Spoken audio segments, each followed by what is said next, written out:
Welcome to the Armchair Trader podcast. Today we have our first interview with an investment trust management team on the podcast. In this case, it's Nick Purves and Ian Lance, who are now responsible for the very famous and well-established Temple Bar Investment Trust. So welcome to the show, guys. Thank you. Afternoon, hi. The Temple Bar Investment Trust has been going since the 1920s, I believe, and is obviously one of the more established and more widely recognized listed investment trusts in the UK. Recently returned to the ranks of the FTSE 250, but you guys are actually quite new to managing it following your appointment to the mandate last year. Can you tell us a little bit more about yourselves, about your investment management firm, RWC Partners, as well? Myself and Nick have been working together for about 13 years. We used to work at Schroders, and then we moved to RWC in 2010. We've both been running money for about 30 years, so we've got a reasonable amount of experience. And we're basically known for our value style of investing, and maybe that's something we can get into in a little bit more detail later on. RWC Partners is maybe not a firm that a lot of people would have heard of because it's not a big name in the retail markets, but nonetheless it's been quite a successful firm in recent years. I guess you could describe it as a boutique. Really, the business model is that it attracts investment teams from other fund managers, typically larger fund managers, possibly people who are frustrated with the constraints of working within a large asset manager. And what it does is it gives them the infrastructure to invest, but after that, effectively, it leaves them alone to just get on with what they want to do, i.e. investing. And it's a business model that's worked very well, and it has attracted a lot of quite well-known investors. We recently attracted a chap called Nick Clay, who ran the global income team at Newton. He started last year. So it's been quite a successful business model. Your appointment to run or manage Temple Bar Investment Trust, this is obviously quite a big coup for you guys. From a practical perspective, when you as a new fund management team take on something new like this, what's involved? Because obviously you have the fund's actual mandate, which you can probably also tell us a little bit about, but you obviously have your own style as managers as well, and that's part of the reason why you've been selected to do this. How quickly is it possible for you to actually have an impact on the performance of a fund like this? Quite quickly, hopefully.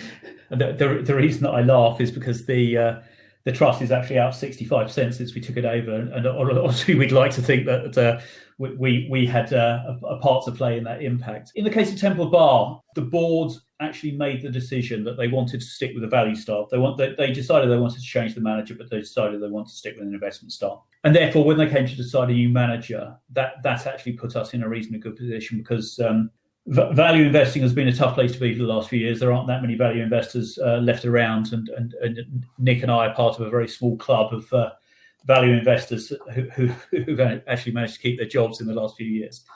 And so it actually did make it relatively straightforward, because what it meant is that we weren't changing the style of the trust. So basically, we took the trust on, and it was actually rebalanced by a third-party company. But they rebalanced it to a model that we wanted them to rebalance it to, that effectively reflects the value bias that we've got in our other funds. And that took place over the course of probably about a month, but it meant that from about November, the trust was effectively as we wanted it to look.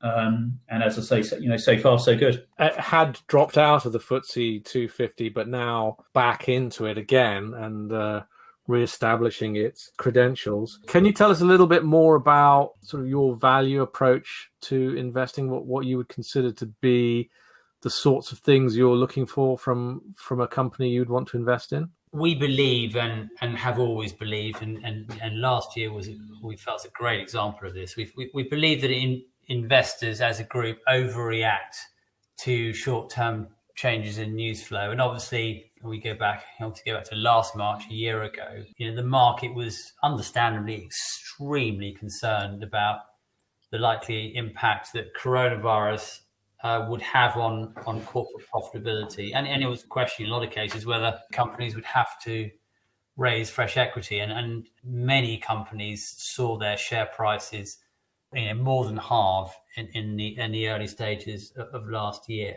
The point that we would make is that investors must remember, when you buy a share in a company, you're basically buying a claim on a very long-term stream of cash flow. So, 20, 30 years out. And so if you get a recession caused by coronavirus, and of course we are effectively in recession now, and that has perhaps a very damaging effect on years 1 and 2 of a company's profitability. Actually, provided you believe that the company's profitability can return to some sort of normality relatively quickly, that in itself doesn't significantly impact the value of the company to its shareholders. And so what that means, of course, is that episodes like the one we saw last year, what it tends to mean is that people overreact because obviously they're fearful.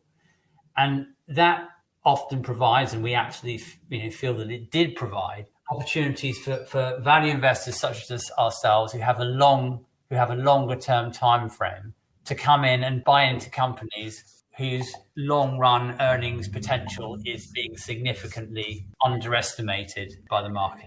Interesting to hear you say that, because one of the observations we've had with the pandemic is obviously there was a huge sell-off.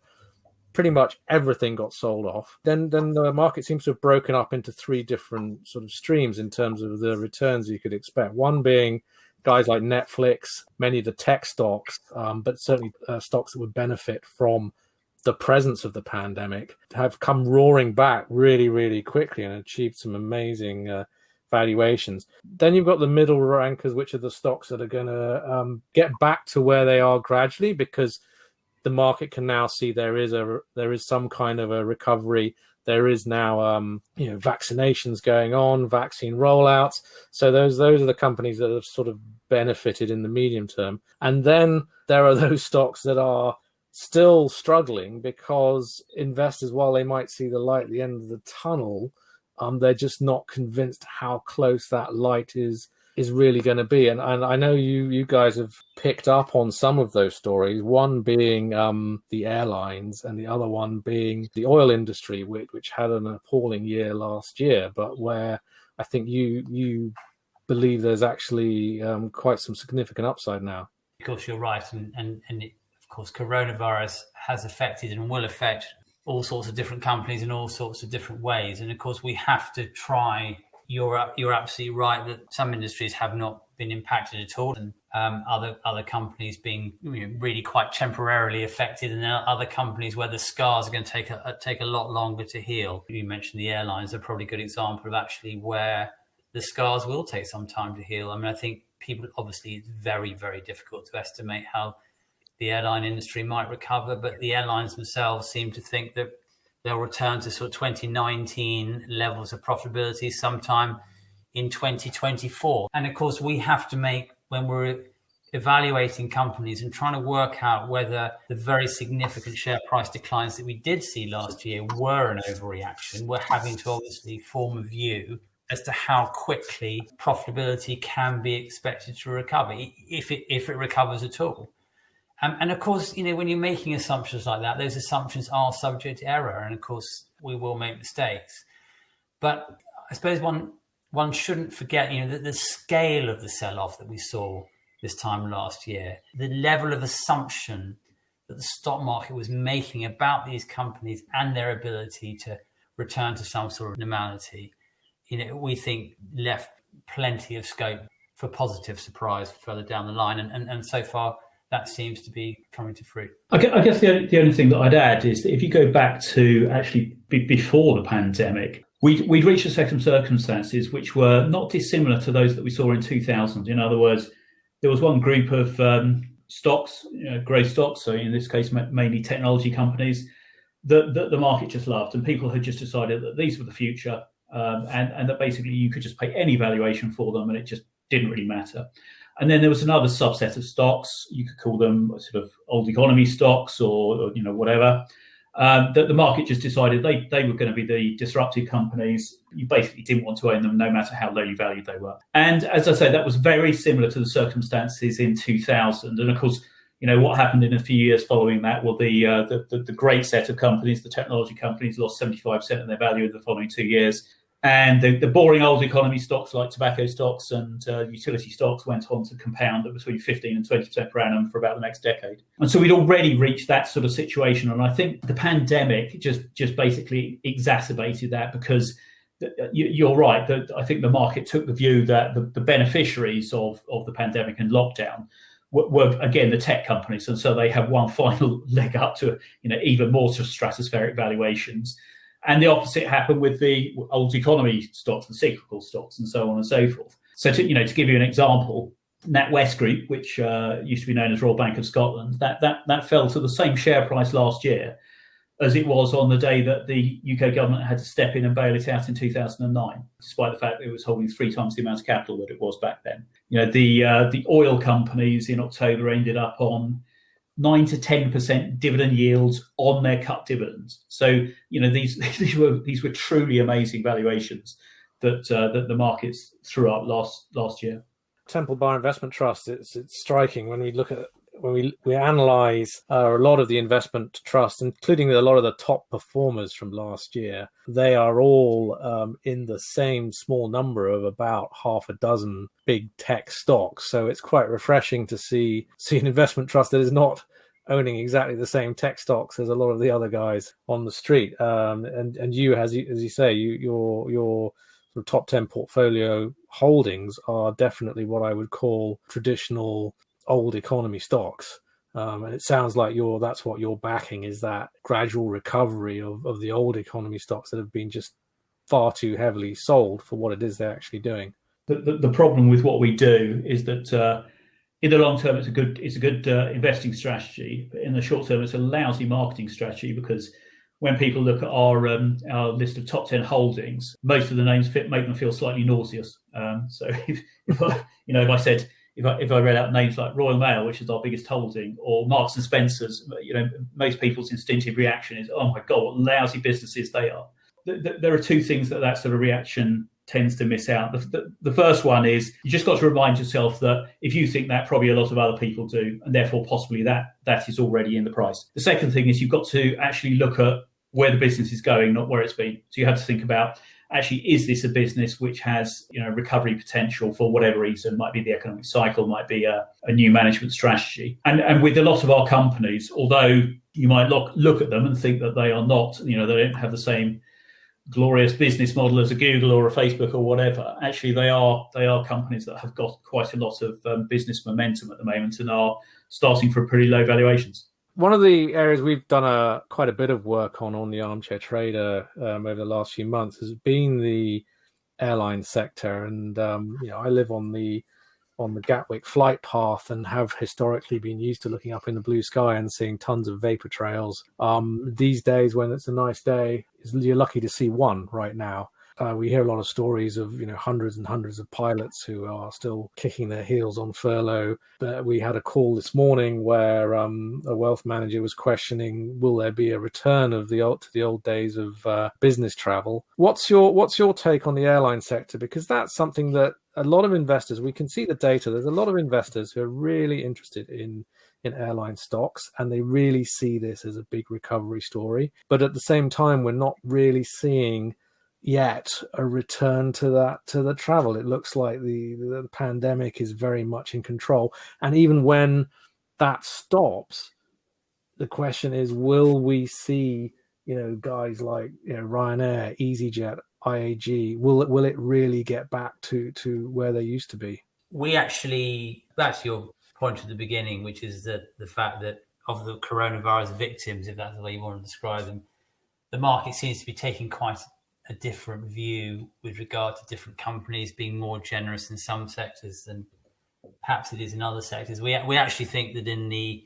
airline sector, the market's being relatively generous, we would say, to the extent that we think it's pricing in a relatively speedy and full recovery back to the kind of levels of profitability that we were seeing in 2019. One thing you have to be aware of, and which perhaps is not obvious without a closer examination, is the fact that, of course, airlines typically varies from airline to airline, but typically they don't normally run with much in the way of debt because it's a very cyclical industry, as you know, and therefore it's important that these companies maintain strong finances so that they can obviously, withstand a downturn of the type that we've seen. But what's happened, of course, in the last 12 months is that they've burnt significant amounts of cash, because obviously they've got effectively very little in the way of revenues coming in, but obviously they've got these large fixed cost bases. And so they do burn cash at quite a rate, obviously, when the planes aren't flying. And so, a lot of the airlines, some of them, as you know, have had to raise fresh equity. In fact, probably most of them actually have raised fresh equity of one type and another. But nevertheless, the amount of debt they've got on the balance sheet has gone up very significantly. And you must incorporate that into your valuation. So you can't expect, even if conditions in the airline industry go back to where they were quite quickly, you shouldn't expect the share prices to regain all of the lost ground, because quite a significant portion of your enterprise value now is actually made up of debt, and you need to basically factor that into your valuation. As I said at the beginning, we think that when you look at not actually just the airlines, but other parts of the travel industry as well, we do think the market's possibly being quite generous in the way that it's assuming that profitability returns in quite short order. And the other big theme we're seeing, obviously, is a lot of investors, actually, I have to say, are really interested in the whole clean energy, clean tech, environmentally sound investment story. Now, there are investors who are still interested in the small cap energy sector. You, interestingly, have some fairly big names in oil. You've said that you think oil companies were oversold, and we have certainly seen the oil price gradually coming back over the course of 2020. How do you see oil companies fitting into all this now? Because it's really trendy to be looking at alternative sources of energy. At the same time, those alternative sources of energy, a lot of it hasn't come online yet. It hasn't lived up to its full potential yet. And there's a lot of demand for oil and petroleum products in the economy, and those products are going to have to be consumed at least for a few more years. At the same time, we see oil companies like BP coming out and telling investors about their new strategy and how they're starting to invest money in green energy technology and trying to change from being those traditional fossil fuel companies. What's your take on the oil sector now? Is that something you're still a fan of? And if you are a fan of it, is that a short-term play, or do you see it having more sort of medium to long-term characteristics? Just be aware that trendy in the stock market is a dangerous word, because trendy often means overvalued.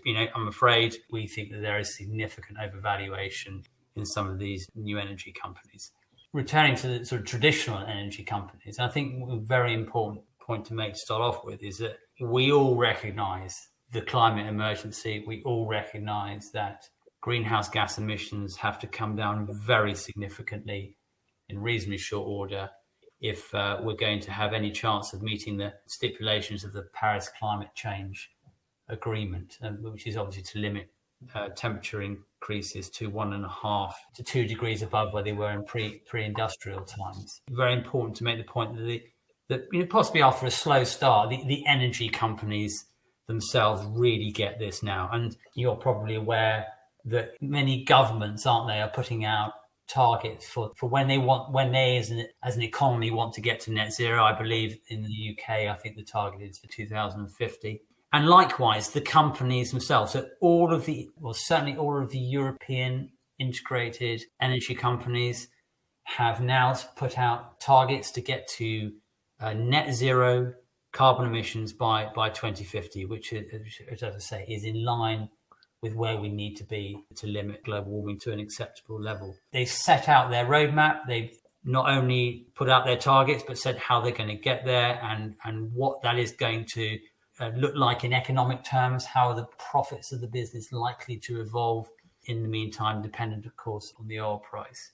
I suppose the point we're really trying to make is that you can invest in these companies with a clear conscience. It's not a case of you have to be invested in new energy companies and that there is no other way. You can invest in energy companies the integrated energy companies today with a clear conscience, and actually we think with the prospect of much more attractive financial returns. Let me take, it's probably easy to just pick an example. You just pick an example in BP, for example. BP have laid out their roadmap. Again, as I say, and again, have certainly said that they intend to get to net zero by 2050, and they'll achieve that by changing their energy mix, i.e. there will be obviously a move from oil to gas, and a lot of that gas will be abated gas, so that will be with the carbon removed. It will be with a greater focus, obviously, on renewables. It will be with using carbon capture and storage technologies. But even within that, they think that they can generate over the next few years very attractive levels of cash flows, and they give you some pretty helpful sensitivities. So they say that if you believe in a world of $40 oil, and bear in mind we're at $70 today, if you believe in a world of $40 oil, then the company is cash flow neutral at that stage and can pay around a 5% dividend yield. Now you won't get much else at $40 oil. But if the oil price is higher than that, 50, 60, 70, which is where we are today, then obviously the company's become very, very free cash flow generative. We think that at today's oil price, and we don't know, of course, whether today's oil price is sustainable, the company sits on a free cash flow yield well into the double digits, around, I can't remember the exact number, around 15%. That's that sort of order. You can compare that to the cash flow yields that you are being offered on some of these new energy companies. We think they look very, very attractive. And I suppose the final point to make here is to make the observation is that these are capital intensive industries, and the oil price is very, very sensitive to small changes in the supply demand dynamic. And if these companies underinvest for a period of time, then that is likely to result in reduced supply. And that is likely over time to result in a higher oil price. And we think that is exactly what we're seeing today. So the oil companies as a group are investing 60% less today in CapEx than they were in 2014, which is when the oil price originally peaked. So there's been massive cut in investment. And we think that is perhaps setting up the world for a period perhaps of pretty tight oil supplies and actually potentially higher oil prices, and so far that is coming through. As we've already said, the valuations of these companies really, really stack up very attractively at the oil prices we're seeing at the current time. You said before, as value investors, that you're often confronted with a value trap problem. A value trap being companies or sectors which are in structural decline, where people who describe themselves as value investors might buy a company thinking, wow, this is cheap, but not really fully appreciating the fact that that's just going to keep getting cheaper. And there have been many good examples of that over the years. You obviously don't feel that the energy industry represents that. Are you able to say if there are particular sectors that might be creating those sorts of circumstances where they are becoming a value trap and that value-based investors need to be careful? I think, yeah, I'll maybe give you a few examples. Some of them I think are relatively obvious. So for department stores is a really good example, isn't it? The department stores were struggling pre-coronavirus, and I think lockdown has basically put the nail in the coffin for a lot of department stores. And that's just an industry that it doesn't look like it's going to mean reverted. It's almost certainly going away or going to be significantly smaller. There are other industries where that could be the case, and it's hard to know for sure at the moment. So to give an example, if you're a property company and you own lots of properties on retail parks, for instance, there's a good chance that a lot of that demand for that property is not coming back, but time will tell. If you're a property company and you own lots of city centre properties as well, I think there's a reasonable chance that we are not, as a society, going back to working in offices in city centres 5 days a week, and therefore there'll be significantly less demand for property in the future. We spoke earlier on about airlines, and airlines is another one. It's difficult to know, isn't it? Do we ever get back to the sorts of levels of flying that we used to see. So I think those are some areas that we are, that we're slightly wary on. The other thing that I'll say though is that we are also finding opportunities in areas where the investors are quite quick to write them off. Energy is a good example that we've already spoken about. But for instance, we have a holding in Dixon's Carphone, and that's a company that I think a lot of people might have thought would really struggle to compete with someone like Amazon. And yet the reality is that actually it's done very, very well. It has 25% market share in electrical retailing, and that's gone up every year for 7 years. They actually have a price match promise that they won't be undercut by Amazon. So actually you can be sure that you're buying goods cheaper from them than you are from Amazon. And yet I think investors probably felt that it would be a type of structural decline, a value trap, call it what you want, and therefore the shares at one stage were very, very lowly priced. You're looking at your overall allocation from a geographical perspective. It's quite strongly weighted towards the UK. I'm guessing that's a deliberate weighting, but also force of circumstance as well. It also seems to us, from where we're sitting now, that actually amongst the developed world, the UK seems to be in further along the recovery route than many other competing economies of similar size and level of development. Is that something you share? Are you being generally more positive on companies that are more exposed to the UK than those that are more globally diverse, but therefore also potentially still going to see some downside in other domestic markets? The mandate of Temple Bar says that we have to have 70% of the fund invested in UK companies. So I guess that's the first thing to say. I would agree with your point that I think because the vaccine program has gone well, the UK probably is further along the recovery curve than a lot of other countries. But I'll add to that two other points. The first one is just valuation. So we have data which shows that the UK market's valuation relative to the rest of the world's stock markets, if you want to think of it that way, is at the widest discount that it's been for 50 years. You literally have to go back to the 1970s to get the UK market this cheap relative to MSCI World. And of course, that is partly because the US stock market is so expensive at the moment. But we think the UK is a cheap market. And then the final thing is, for the last few years, the constituents of the UK market have been areas that you probably didn't want to be exposed to. So the big components of the UK market are things like energy, materials, financials. Going forward for the next few years, actually, those might be exactly the sorts of sectors that you do want to be exposed to, because probably the outlook for the next couple of years is one of economic recovery, with the possibility that we might see inflation start to increase. And if that is the case, then those are exactly the sectors that you want to be exposed to. So actually, I think that the UK market's got quite a lot going for it at the moment. I see you've also got quite a bit of Royal Mail in the fund. We know our readers are big fans of Royal Mail. A lot of them have Royal Mail shares. We've looked at it in the past, and we've wondered a bit about competition for Royal Mail, particularly since the lockdown started 12 months ago. You've seen a lot of other companies working very hard, driving their vans around city streets. How do you feel Royal Mail has held up? Because I mean, the other side of the argument is that this actually has been a great opportunity for Royal Mail, and that shift to online shopping, which we've been seeing, that's a trend that's going to continue, and Royal Mail presumably is going to be a major beneficiary of that. Royal Mail we think to a certain extent has had a perception problem. I think what your listeners might not be aware of, obviously, when we think of Royal Mail, we tend to think of the letters business, which of course we all know, and we all know that letters is essentially in decline, and that decline has only been accelerated by coronavirus.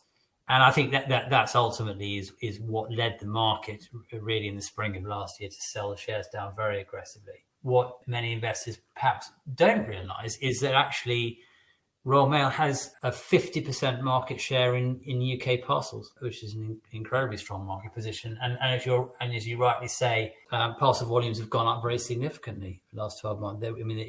The numbers fluctuate, but they're running between plus 20% and plus 30%.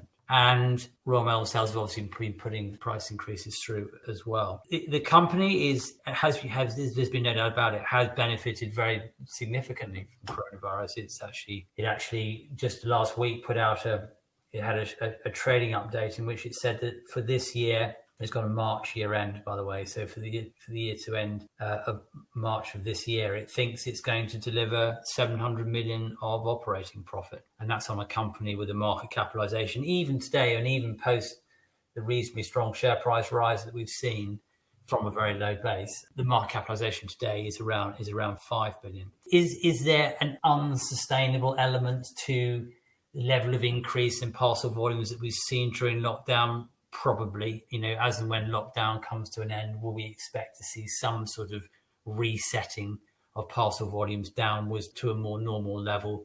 Maybe yes, but I think we agree with you. I mean, having said that, the move to online and therefore the uptick in parcels volumes, it has been likely to have been permanently accelerated, and we see that the vast majority of the increase in volumes is likely to be here to stay.